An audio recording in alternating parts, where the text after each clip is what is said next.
Kali ini kita akan belajar mengenai rabat atau diskon ya. Mungkin kamu pernah ke salah satu tempat perbelanjaan ya. Biasanya pada hari-hari besar ya seperti Lebaran, Natal, Imlek itu banyak produk atau barang yang mendapatkan diskon ya. Jadi kalau kamu membeli suatu produk yang mendapatkan diskon, maka harga yang kamu bayarkan pasti lebih murah daripada harga yang tertera di produk tersebut ya. Itulah pengertian daripada diskon atau rabat ya. Di sini ada beberapa istilah, ada harga besi. Harga besi itu adalah harga setelah didiskon atau harga yang kita bayarkan ya. Dan yang kedua ada harga kotor, itu adalah harga mula-mula atau harga sebelum didiskon. Oke, untuk mencari berapa rupiah diskon yang kita peroleh, itu dengan cara mengalihkan berapa persen diskonnya dikali dengan harga mula-mula ya. Oke, maka harga yang kita bayarkan adalah ya harga mula-mulanya dikurangi dengan rupiah diskonnya, atau bisa langsung juga dengan ya 100% ya kamu kurangi dengan persen diskonnya, baru kamu kali harga mula-mula, itu langsung dapat harga bersih atau harga yang kita bayarkan. Contohnya begini, kamu melihat produk di situ tertulis diskonnya 10% ya, tertulis diskon 10%, maka berapa persen yang harus kamu bayarkan? Ya langsung aja, berarti harga bersihnya itu sama dengan 100% dikurangi 90%, berarti 100% dikurangi 10%, berarti kamu hanya membayar sebesar 90% lagi ya dari harga awalnya ya. Oke, itu konsep daripada diskon. Untuk lebih jelasnya kita lihat contoh yang pertama. Oke, sekarang kita lihat contoh yang pertama ya. Di sini dikatakan sebuah toko memberikan diskon 20% untuk kaos ya dan 15% untuk barang lainnya jika Revi membeli 2 potong kaos dengan harga 75.000 per kaos dan sebuah tas dengan harga 90.000 rupiah. Berapa rupiah yang harus dibayarkan Revi ya? Berarti kita cari dulu harga awalnya ya dari belanja dari si Revi tersebut ya. Dia membeli 2 potong kaos ya, harga satu potong itu 75.000, berarti 2 potong kaos harganya 150.000. Karena kaos itu diberi diskon 20%, maka dia tinggal membayar sebesar 80% lagi ya dari harga normal atau harga awal ya. Berarti harga yang dibayarkan tinggal 80% per 100 dikali 150.000, berarti diperolehlah hasilnya 120.000 rupiah ya. Berarti harga 2 potong kaos setelah didiskon menjadi 120.000 rupiah. Oke, itu untuk kaos. Selanjutnya harga satu tas itu tadi mula-mula 90.000. Karena tas diberi diskon sebesar 15%, maka harga yang perlu dibayarkan tinggal 85% ya, yaitu 100% dikurangi 15%. Berarti harga bersih dari satu buah tas itu tinggal 85 per 100 dikali dengan 90.000, diperolehlah 76.500 ya. Jadi total belanja Revi yang harus dibayarkan adalah tadi harga 2 potong kaosnya setelah didiskon 120.000 ditambah dengan harga tasnya setelah didiskon 76.500, maka totalnya menjadi 196.500 ya. Oke, itulah contoh untuk mencari harga bersih dari barang setelah didiskon. Oke, selanjutnya kita lanjut topik mengenai tara, neto, dan bruto. Oke, sekarang kita masuki topik mengenai bruto, tara, dan neto. Untuk lebih paham apa itu bruto, tara, dan neto, kita lihat sebuah contoh berikut ya. Sebuah karung berisi beras dengan berat seluruhnya 100 kilogram ya, seluruhnya itu berarti berasnya dengan pembungkusnya ya. Jika berat karungnya 0,2 kilogram, maka berat beras itu atau berat isinya jadi berapa kilogram ya. Jadi kalau kamu pernah menemani orang tua ya belanja beras satu karung, itu biasanya di karungnya itu tertera ya, tertera bruto dan netonya. Oke, sekarang berat berasnya menjadi 100 kilogram ya, dikurangi dengan 0,2 kilogram ya. Jadi berat bersih beras tersebut adalah 99,80 kilogram ya. Oke, jadi berat beras itu sama dengan berat seluruhnya itu adalah isi ditambah pembungkus dikurangi dengan berat bungkusnya. Oke, jadi di sini berat karung dan beras ya, yaitu yang 100 kilogram itu itulah disebut sebagai bruto atau berat kotor ya. Sedangkan berat pembungkus ya, dalam hal ini tadi karung, itulah disebut sebagai tara ya, sebagai tara. Dan berat bersih atau berat berasnya tadi itulah dikatakan sebagai neto. Oke, jadi kamu sudah paham apa beda bruto, tara, dan neto ya. Bruto itu berat seluruhnya, yaitu berat isi ditambah dengan pembungkus. Tara itu adalah berat bungkusnya dan neto adalah berat isinya. Oke, untuk selanjutnya kita akan belajar mengenai hubungan antara bruto, tara, dan neto ya. Berarti dari contoh tadi diperoleh neto sama dengan ya, berat bersih sama dengan berat kotor dikurangi dengan pembungkus ya. Sekarang bagaimana untuk mencari persen daripada taranya? Berarti sama dengan berapa berat taranya dibagi dengan berat seluruhnya ya, dikali dengan 100%. Oke, itu untuk mencari persen tara. Atau kalau dikasih tahu persen taranya untuk mencari berapa kilogram taranya, tinggal kita kalikan persennya itu dengan berat kotor atau bruto ya. Jadi di sini yang sering dipakai itu bruto ya. Oke, kita lihat contoh kedua ya. Atau sekarang kita lihat contoh berikut ya. Seorang pedagang beras membeli 5 karung beras dengan berat kotor masing-masing 50 kilogram dan tara 1% ya. Yang ditanya adalah berapa rupiah pedagang itu harus membayar jika harga setiap kilogram beras adalah 6.000. Ini harga berat bersihnya ya tiap kilogram. Maka kita jawab ya.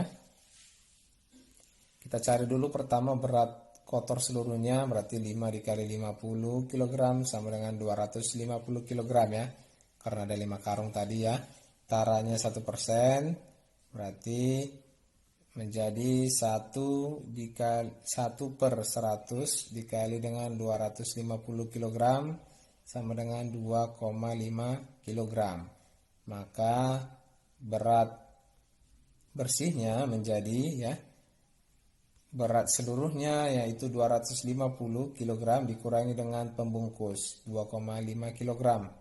Diperolehlah berat bersihnya sama dengan 247,5 kg ya. Oke, karena harga per kilogram beras tersebut tadi di soal dikatakan 6.000, maka pedagang itu harus membayar sebesar 247,5 kg dikali dengan 6.000, diperoleh hasilnya 1.485.000 ya. Oke, Oke, itu salah satu contoh penerapan ya, konsep bruto, tara, dan neto. Oke, untuk topik selanjutnya mengenai bunga tabungan akan diterangkan pada video selanjutnya. Oke, sekarang kita masuk mengenai topik bunga tabungan. Dalam hal ini bunga tabungannya adalah bunga tunggal ya, karena ada juga bunga tabungan, bunga majemuk ya. Oke, kita masuki pengertian bunga ya. Bunga tabungan biasanya dihitung dalam atau dinyatakan dalam bentuk persen ya, yang berlaku dalam jangka waktu 1 tahun ya. Contoh bunga 5% per tahun, artinya jika kita menabung selama 1 tahun di bank, maka kita akan mendapat bunga sebesar 5% ya. Bunga ini kita peroleh atas jasa penyimpanan uang di bank ya. Maka kalau kita mendapat bunga tabungan, maka tabungan kita akan bertambah. Oke, bagaimana mencari besar bunga selama periode 1 tahun? Itu adalah dengan mengalihkan berapa persen bunganya dikali dengan simpanan kita ya, saldo kita. Oke, kalau menghitung besar bunga per bulan ya, tinggal kita bagi dengan 12 karena 1 tahun itu ada 12 bulan ya. Oke, itu untuk menentukan besar bunga. Jadi untuk menghitung simpanan kita setelah periode tertentu, setelah mengalami atau mendapat bunga, maka sudah pastilah simpanan akhir kita atau saldo akhir adalah saldo awal ditambahi dengan bunga tabungan ya.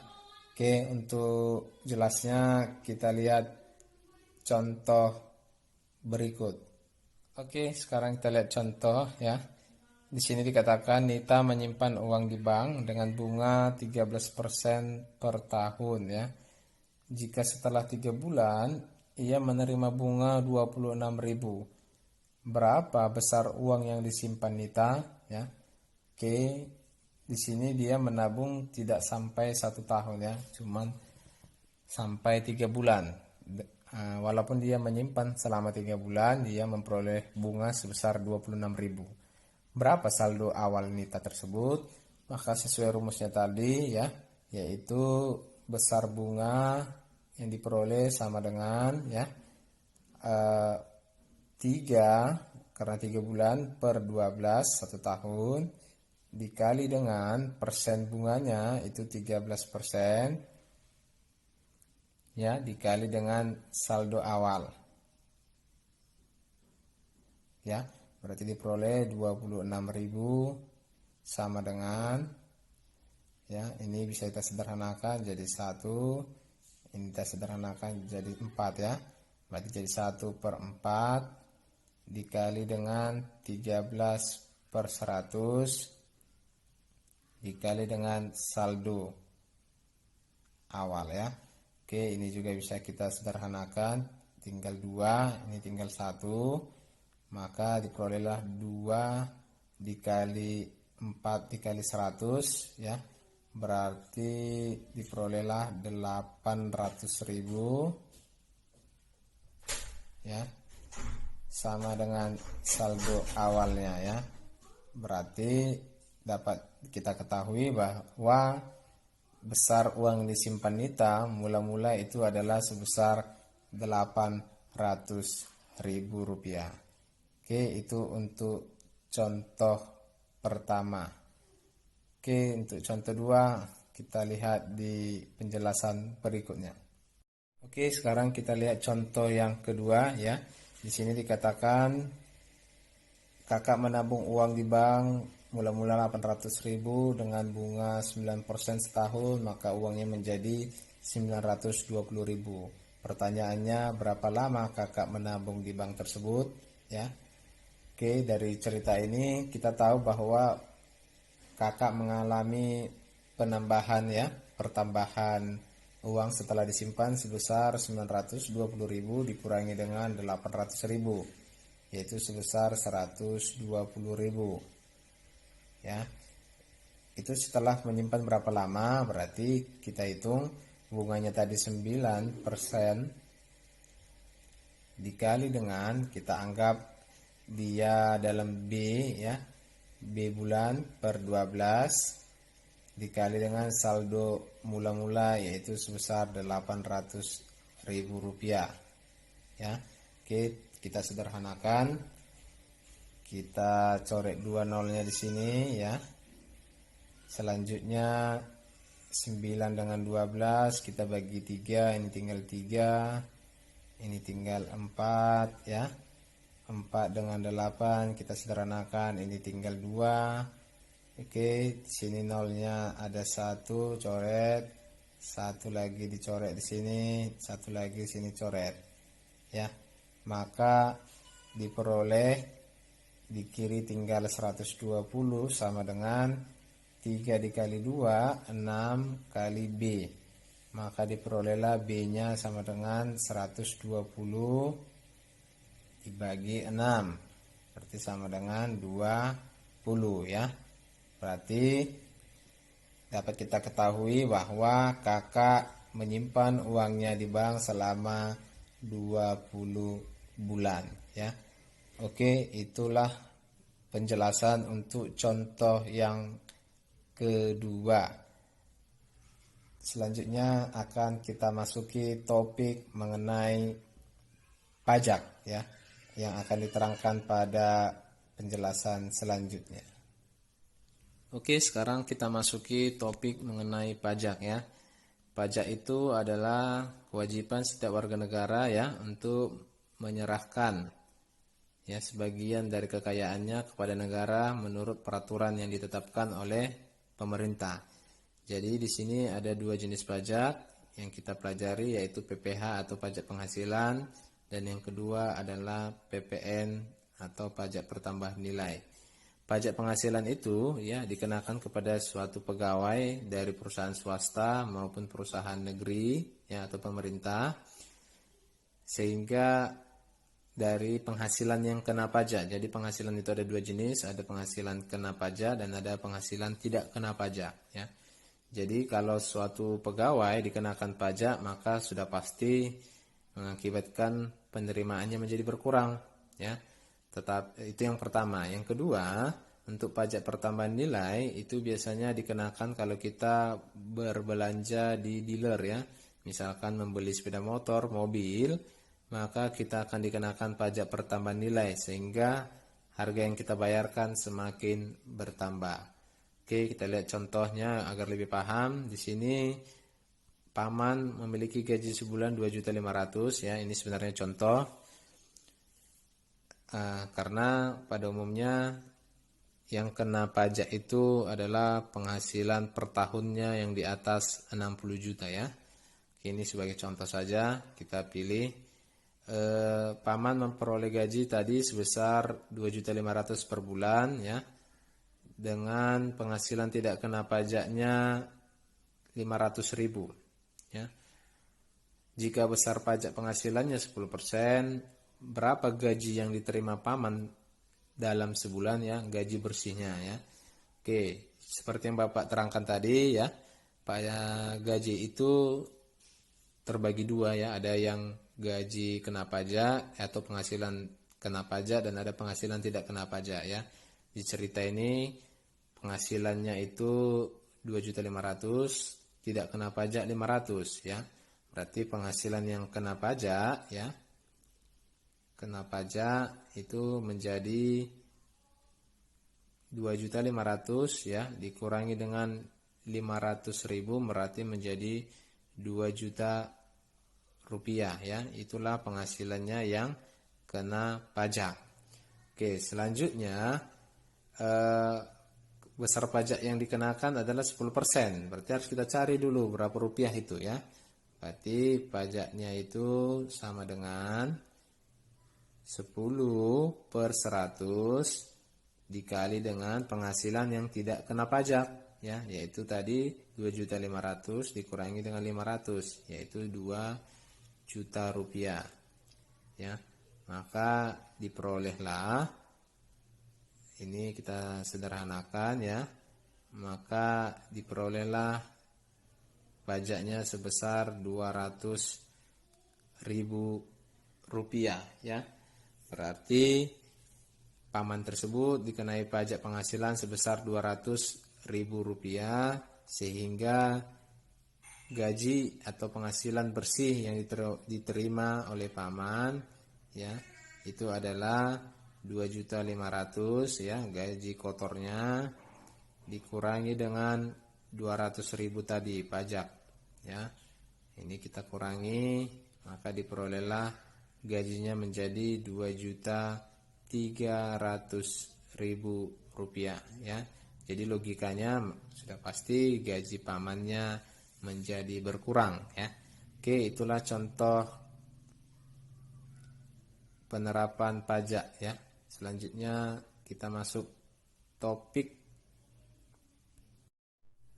Oke, itulah topik pembelajaran kita pada hari ini ya.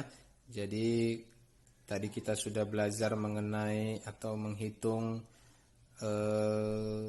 rabat atau diskon ya. Yang pertama tadi, yang kedua menghitung bruto, tara dan neto.